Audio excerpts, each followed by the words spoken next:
Hello friends, ఈరోజు మన ఛానల్లో మనం వాట్ మెన్ వాంట్ అనే మూవీ స్టోరీ గురించి ఎక్స్ప్లెయిన్ చేసుకుందాం. మూవీ ఓపెనింగ్ సీన్ లో ఈ కథలో హీరోయిన్ అయినటువంటి సారా వర్కౌట్స్ చేస్తూ తన అసిస్టెంట్ అయినటువంటి విక్కీ పై కోపడుతూ ఉంటుంది. నిజానికి సారా మగాళ్ళను అసహించుకుంటూ ఉంటుంది. అందుకే గే అయిన విక్కీని తనకు అసిస్టెంట్ గా పెట్టుకుని తనతో ఎప్పుడూ గొడవ పడుతూనే ఉంటుంది.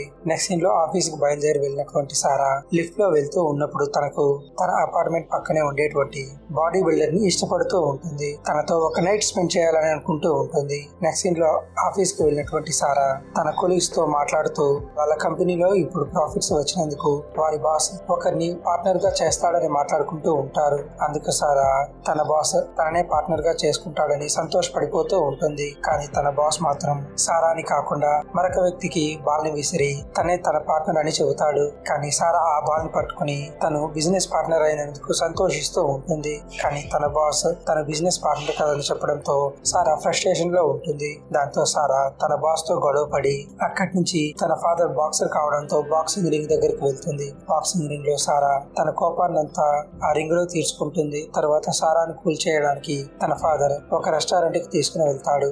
ఆ రెస్టారెంట్ లో వెయిటర్ గా పనిచేస్తూ ఉన్నటువంటి శామ్ ని చూసినటువంటి సారా ఇప్పుడు తన ఫ్రస్ట్రేషన్ ని తీర్చుకోవడానికి శామ్ ని సెడ్యూస్ చేస్తుంది. దాంతో శామ్ కూడా సారాతో ఎంజాయ్ చేయడానికి సారాని తన ఇంటికి తీసుకుని వెళ్తాడు. అలా నైట్ అంతా సారా శామ్ తో ఎంజాయ్ చేస్తుంది. కానీ సారాకి డామినేషన్ ఎక్కువ ఉండటంతో శామ్ పై సారా కూర్చుని తనను డామినేట్ చేస్తూ ఎంజాయ్ చేసిన తర్వాత వెంటనే నిద్రపోతుంది. దీంతో శామ్ సారా బిహేవియర్ ని ఎలా అర్థం చేసుకోవాలో తెలియక షాక్ లో ఉంటాడు. నెక్స్ట్ డే మార్నింగ్ నిద్ర లేవగానే సారాకి ఎదురుగా శామ్ కొడుకు ఉంటాడు. తనను చూసి షాక్ అయినటువంటి సారా తనకు పెళ్ళయిందని, అలానే తన కొడుకు కూడా విన్న విషయం తనకు ఎందుకు చెప్పలేదని తనపై గొడవపడి అక్కడి నుంచి సరాసరి తీసుకు వెళ్లిపోతుంది. స్నానం చేయకుండా సారా అలానే వెళ్లిపోవడంతో సారా అసిస్టెంట్ సారా బాడీపై ఒక ఖండం ఉందని చెప్పి ఆ ఖండం ని తనే తీసేస్తాడు. ఇలా సారా మగవాళ్ళతో పాటు ఫిజికల్ గా ఎంజాయ్ చేయడానికి మాత్రమే యూజ్ చేసుకుని వారిని హేట్ చేస్తూ ఉంటుంది. అందుకే తనతో పాటు ఉన్న కొలీగ్స్ అందరినీ ఎప్పుడూ తిడుతూ సారా వాళ్ళతో గొడవ పడుతూ ఉంటుంది. ఇలా ఉన్నటువంటి సారాకి ముగ్గురు బెస్ట్ ఫ్రెండ్స్ ఉంటారు. వారు ముగ్గురు ఒకరోజు బార్ లో కూర్చుని మందు కొడుతూ ఉండగా అక్కడికి ఒక మంత్రగత్తె వచ్చి వారు ఉన్నటువంటి ఫ్రస్ట్రేషన్ లైఫ్ నుంచి వారిని విముక్తి కలిగిస్తా అని చెప్పి వారి జాతకం చెప్పడానికి వారిని అందరినీ రూమ్ లోకి తీసుకుని వెళ్తుంది. ఆ రూమ్ లోకి తీసుకువెళ్ళినటువంటి సారాకి ఆ మంత్రగత్తె ఒక రకమైనటువంటి డ్రింక్ ఇవ్వడంతో సారా అది తాగి కింద పడిపోతుంది. నెక్స్ట్ డే హాస్పిటల్ బెడ్ పైన మేల్కొన్నటువంటి సారాకి మేల్ డాక్టర్ తన మనసులో మాట్లాడుకుంటూ ఉన్న మాట విని సారా తన మనసులో అనుకుంటున్న మాట ఆ డాక్టర్ కి చెబుతాడు. దాంతో ఆ డాక్టర్ షాక్ అయ్యి తన మనసులో అనుకుంటున్న మాట తనకెలా వినిపించిందని అక్కడి నుంచి వెళ్లిపోతాడు. కొంతసేపటి తర్వాత సారా అసిస్టెంట్ తో పాటు సారా బెస్ట్ ఫ్రెండ్స్ అందరూ వచ్చి తనను హాస్పిటల్ నుంచి ఇంటికి తీసుకుని వెళ్తారు. నెక్స్ట్ సీన్ లో సారా విక్కీతో పాటు ఆఫీస్ కు వెళ్తూ ఉండగా విక్కీ మనసులో అనుకుంటున్న మాటలు విని షాక్ అయ్యి తను మనసులో అనుకుంటున్న మాట తనకు వినిపిస్తూ ఉందని ఆలోచిస్తూ ఉంటుంది. అప్పుడే బయటకు వెళ్తూ ఉన్నటువంటి సారాకి అక్కడ మగవాళ్ళు మాత్రం ఏమనుకుంటున్నారో వారి మనసులో మాటలు చాలా క్లియర్ గా సారాకు వినిపిస్తూ ఉండడం గమనిస్తుంది. దాంతో ఆఫీస్ కు వెళ్ళినటువంటి సారాకి ఇంతవరకు తన కొలీగ్స్ వారి మనసులో తన గురించి ఏమనుకుంటున్నారనే విషయాన్ని గురించి వింటూ ఉంటుంది. ఇదే విషయాన్ని సారా విక్కీకి చెప్పి అసలు తనకి ఏం జరిగిందో తెలుసుకోవాలని రాత్రి తాను కలిసినటువంటి మంత్రగత్తె దగ్గరకు వెళ్లి జరిగిన విషయాన్ని చెబుతుంది. ఆ మంత్రగత్తె అసలు రాత్రి తనకు ఒక డ్రగ్స్ ఇచ్చానని, అందువల్లే తను స్పృహలో లేకుండా పోయిందని చెప్పి సారాకు అసలు తన మంత్రగత్తె కాదనే విషయాన్ని చెబుతుంది. అయితే సారా తనకు ఉన్న ఈ శక్తిని తను వెంటనే తీసుకోవాలని, లేదంటే మగవాళ్ళు మనసులో అనుకుంటున్న మాటలు తనను చాలా డిస్టర్బ్ చేస్తూ ఉన్నాయని చెబుతుంది. దాంతో మంత్రగత్తె మగవాళ్ళ మనసులో అనుకుంటున్న మాటలు తనకు వినిపించడం వలన వారిని కంట్రోల్ చేయడం తనకు చాలా ఈజీ అని చెప్పి తనకు ఉన్న ఈ శక్తిని ఎలా వాడుకోవాలో తనకు చెప్పిస్తుంది. దాంతో సారా తన ఆఫీస్ కు వెళ్ళగా తన కొలీగ్స్ అందరూ తనకు చెప్పకుండా తన బాస్ ఇంట్లో డిన్నర్ పార్టీ పెట్టి అక్కడికి ఒక ప్లేయర్ ని వారి బిజినెస్ లోకి తీసుకోవాలనుకుంటున్నారని తెలుసుకోవడంతో సారా ఇన్వైట్ చేయకపోయినా తన బాస్ ఇంటికి నైట్ వెళ్లడంతో సారా కొలీగ్స్ అందరూ ఆడుతున్నటువంటి పేకాట్ లో సారా కూడా జాయిన్ అవుతుంది. అలా జాయిన్ అవడంతో ఆ పేకాట ఆడుతూ ఉన్నటువంటి ఆ ఫుట్బాల్ ప్లేయర్ యొక్క ఫాదర్ తన మనసులో ఏమనుకుంటున్నాడో ఆ విషయాన్ని చెప్పి సారా తనను ఇంప్రెస్ చేస్తుంది. నెక్స్ట్ డే సారా తన ఇంటి నుంచి బయలుదేరినప్పుడు లిఫ్ట్ లో బాడీ బిల్డర్ కనిపించడంతో సారా ఆ బాడీ బిల్డర్ మనసులో తనంటే ఇష్టం అనే తెలుసుకుని తనని కిస్ చేస్తుంది. ఉంటుంది. దాంతో బాడీ బిల్డర్ తన రూమ్ లోకి తీసుకుని వెళ్లి సారాతో ఇంటిమేట్ అవ్వాలనుకుంటాడు.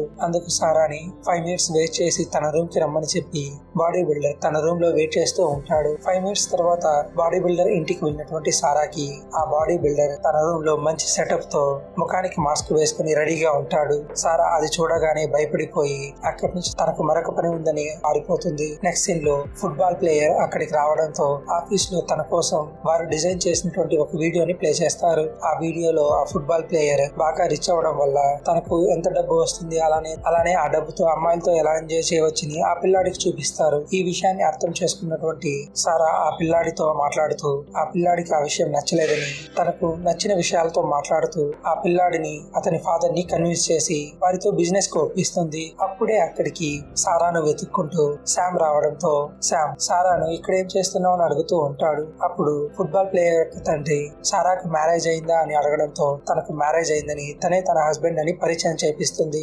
సారాకి కూడా ఒక ఫ్యామిలీ ఉండటంతో వారందరూ కలిసి ఒక ఫ్యామిలీ గ్యాదరింగ్ చేద్దామని అంటాడు. అందుకు తన కొడుకు నెక్స్ట్ జరగబోయే మ్యాచ్ లో సారాని తన ఫ్యామిలీతో పాటు రమ్మని చెప్పి అక్కడి నుంచి వెళ్ళిపోతాడు. తర్వాత సారా కూడా శామ్ ని అక్కడి నుంచి పంపించేసి తన కొలీగ్స్ తో మాట్లాడుతూ ఉంటుంది. అప్పుడు సారా తన కొలీగ్స్ చేసినటువంటి వీడియో తనకు నచ్చలేదని అందుకే తను ఇన్వాల్వ్ అయ్యి ఆ ఫుట్బాల్ ప్లేయర్ యొక్క ప్రాజెక్ట్ ని తాను దక్కించుకున్నా అని చెప్పి తన కొలీగ్స్ తో గొడవపడి అక్కడి నుంచి next day football player match చూడడానికి వెళ్తుంది. ఆ ఫుట్బాల్ ప్లేయర్ లో ఆ పిల్లాడికి నెక్స్ట్ బర్త్డే ఉందని ఆ బర్త్డే కి సారా కేక్ తీయిస్తా అని తనకు ప్రామిస్ చేస్తుంది. నెక్స్ట్ సీన్ లో సారా తన అసిస్టెంట్ అయినటువంటి విక్కీతో తనను ఎప్పుడు ఆ ఆఫీస్ లో కోపంగా ఉండేటువంటి ఒక వ్యక్తి ప్రేమిస్తూ ఉన్నాడని చెప్పి తన మనసులో తాను అనుకుంటున్న విషయాన్ని విక్కీకి చెబుతుంది. సీన్ లో సారా తన ఫ్రెండ్స్ తో పాటు శామ్ ని తీసుకుని బార్ లోకి వెళ్తుంది. ఆ బార్ లో సారా ఫ్రెండ్స్ యొక్క బాయ్ ఫ్రెండ్స్ అందరూ ఒక అమ్మాయి గురించి తప్పుగా మాట్లాడుతూ ఉంటారు. కానీ శామ్ మాత్రం సారా గురించి అందంగా మాట్లాడుతూ తనని తలుచుకుంటూ ఉంటాడు. దాంతో సారా శామ్ ని కిస్ చేసి తనతో రొమాంటిక్ అవుతుంది. ఈసారి శామ్ కి నచ్చినట్టు తనతో ఇంటిమేట్ అయ్యి తనను సాటిస్ఫై చేస్తుంది. ఇలా సారా శామ్ ఇద్దరు శామ్ కొడుకుని తీసుకుని సరదాగా వెకేషన్ కు వెళ్తూ ఉంటారు. అప్పుడే సారాకి శామ్ యొక్క వైఫ్ రీసెంట్ గా చనిపోయిందని తెలుస్తుంది. నెక్స్ట్ సీన్ లో ఆఫీస్ కు వెళ్ళినటువంటి సారాకి ఆ ఫుట్బాల్ ప్లేయర్ యొక్క ఫాదర్ ఎక్కువ డబ్బులు ఇస్తూ ఉండటంతో మరొక కంపెనీతో స్పాన్సర్షిప్ చేసుకోవడానికి ఆ పిల్లాడిని తన ఫాదర్ తీసుకుని వెళ్తున్నారు. ఈ విధంగా సారా తన క్లయింట్ కోల్పోవడంతో సారా బాస్ తనను తిడుతూ ఉంటాడు. అప్పుడే సారాను వెతుక్కుంటూ తన ఆఫీస్ కు వచ్చినటువంటి శామ్ తో సారా బాస్ తను ఇక తనకు హస్బెండ్ గా నటించాల్సిన అవసరం లేదని, ఎందుకంటే సారా తీసుకువచ్చినటువంటి కస్టమర్ అక్కడి నుంచి వెళ్ళిపోయాడని చెప్పి శామ్ తో కోపంగా చెప్పి అక్కడి నుంచి వెళ్ళిపోతాడు. దాంతో శామ్ కి ఇన్ని రోజులు సారా తన బిజినెస్ కోసమే తనతో ప్రేమగా ఉందని, తనను నిజంగా ప్రేమించలేదని, సారాను తనతో మాట్లాడొద్దని చెప్పి అక్కడి నుంచి వెళ్ళిపోతాడు. తర్వాత సారా తనకు ఈ శక్తులు రావడానికి కారణమైనటువంటి ఆ మంత్రగత్తెను కలిసి తనకు ఆ శక్తులు రావడం వలన తన లైఫ్ ఎలా మారిందనే విషయాన్ని బాధను పంచుకుంటూ ఉంటుంది. నెక్స్ట్ సీన్ లో సారా ఫ్రెండ్స్ లో ఒకరికి మ్యారేజ్ కావడంతో వారందరూ కలిసి సంతోషంగా ఆ మ్యారేజ్ కి అటెండ్ అవుతారు. కానీ ఆ మ్యారేజ్ లో సారా ఫ్రెండ్ కాబోయే భర్త మరొక అమ్మాయితో రిలేషన్షిప్ లో ఉన్నాడని, ఆ అమ్మాయి గురించి పెళ్లి కొడుకు మనసులో అనుకుంటూ ఉండడం గమనించినటువంటి సారా ఆ విషయాన్ని పబ్లిక్ గా అందరి ముందు చెబుతుంది. దాంతో వెంటనే అక్కడ ఉన్నటువంటి ఆ అమ్మాయి కూడా ఆ అబ్బాయిని ఒప్పుకోవడంతో సారా ఫ్రెండ్ తనను చీట్ చేసినందుకు తన కాబోయే భర్తను కొడుతూ ఉంటుంది. ఇలా సారా తన ఫ్రెండ్ పెళ్లిని చెడగొట్టడంతో సారా ఫ్రెండ్స్ ఇద్దరు వచ్చి తనను తిడుతూ ఉంటారు. అప్పుడు సారా వాళ్ళ మొగుళ్ళు కూడా వాళ్ళకి తెలియకుండా వారిని మోసం చేస్తూ ఉన్నారని, వాళ్ళ మనసులో వారు అఫైర్ పెట్టుకున్నటువంటి వారిని తలుచుకుంటూ ఉండగా వారి పేర్లని సారా వారికి చెబుతుంది. దాంతో అది నిజం కావడంతో సారా ఫ్రెండ్స్ ఇద్దరు వాళ్ళ మొగుళ్ళని కొడుతూ ఉంటారు. ఈ ప్రాసెస్ లో ఉన్న సారాని ఆపడానికి విక్కీ ప్రయత్నిస్తాడు. కానీ విక్కీ రూడ్ గా సారాతో మాట్లాడి తనని అక్కడి నుంచి పంపించేస్తుంది. తర్వాత సారా ఫ్రెండ్స్ కొట్టుకుంటూ ఉండడంతో మధ్యలో వెళ్ళినటువంటి సారా తలకు దెబ్బ తగలడంతో కింద పడిపోతుంది. నెక్స్ట్ సీన్ లో హాస్పిటల్లో నిద్రలేసినటువంటి సారా తన పక్కనే ఉన్నటువంటి డాక్టర్ తన మనసులో ఏమనుకుంటున్నాడో గమనించలేకపోతూ ఉంటుంది. అప్పుడు సారాకి తనకు ఉన్నటువంటి శక్తులు పోయాయని ఇక తాను ప్రశాంతంగా ఉండొచ్చని అనుకుంటుంది. కానీ ముందు రోజు రాత్రి సారా చేసినటువంటి రచ్చకు గాను తన ఫ్రెండ్స్ కానీ అలానే తన అసిస్టెంట్ అయిన విక్కీ కూడా రాకపోవడంతో సారా దిగులుగా ఉంటుంది. తర్వాత సారా రికవరీ అయ్యి తన ఫాదర్ ని కలిసి తన మనసులోని బాధను పంచుకుంటుంది. దాంతో రిలీఫ్ అయినటువంటి సారా తన సొంతంగా భావించే మనుషులకు తన తప్పు చేసినప్పుడు క్షమాపణలు అడిగే హక్కు కూడా ఉంటుందని, అది తన బాధ్యత అని గుర్తు చేయడంతో సారా వెళ్లి విక్కీని క్షమించమని అడుగుతుంది.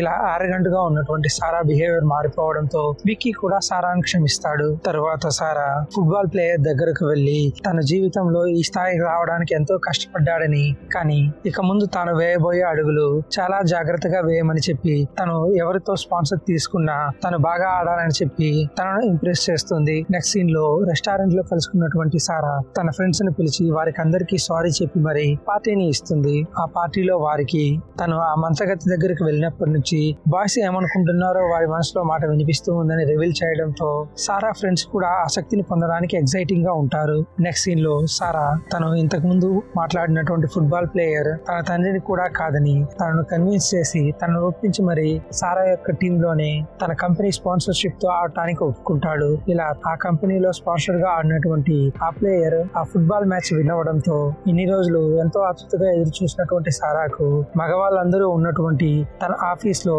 తన బాస్ తనకు బెస్ట్ ఎంప్లాయీగా అవార్డుని అందిస్తాడు. ఆ అవార్డుని తీసుకున్నటువంటి సారా మాత్రం సరదాగా నవ్వుతూ అందరితో మాట్లాడుతూ వారికందరికీ షాక్ ఇస్తుంది. నిజానికి సారా ఆ కంపెనీలో జాబ్ ను మానేసి తనే కొత్త కంపెనీ స్టార్ట్ చేస్తూ ఉన్నా అని, తన కంపెనీలోకి అదే కంపెనీలో వర్క్ చేసిన కొంతమంది కొలీగ్స్ కూడా తీసుకుంటున్నా అని చెప్పడంతో తన బాస్ షాక్ లో ఉంటాడు. నెక్స్ట్ సీన్ లో సారా తన ఆఫీస్ నుంచి బయలుదేరుతూ ఉండగా తన అసిస్టెంట్ తో పాటు తాను కొత్తగా పెట్టబోయే కంపెనీకి విక్కీని కూడా ఒక పార్ట్నర్ గా చేసి ఆ పార్ట్నర్ మీటింగ్ రమ్మని తన లగేజ్ ని సారానే తీసుకుని తన కార్ లో సర్దుకుంటూ ఉంటుంది. అలా ఒక్కసారిగా షాక్ లో ఉన్నటువంటి విక్కీ సారా తనను తన పార్ట్నర్ గా చేసుకున్నందుకు సంతోషపడుతూ సారాను గాల్లోకి ఎత్తి తిప్పుతూ ఉంటాడు. ఇలా విక్కీ తన సంతోషాన్ని తన పార్ట్నర్ తో షేర్ చేసుకోవడంతో వారిద్దరూ హ్యాపీగా ఉంటారు.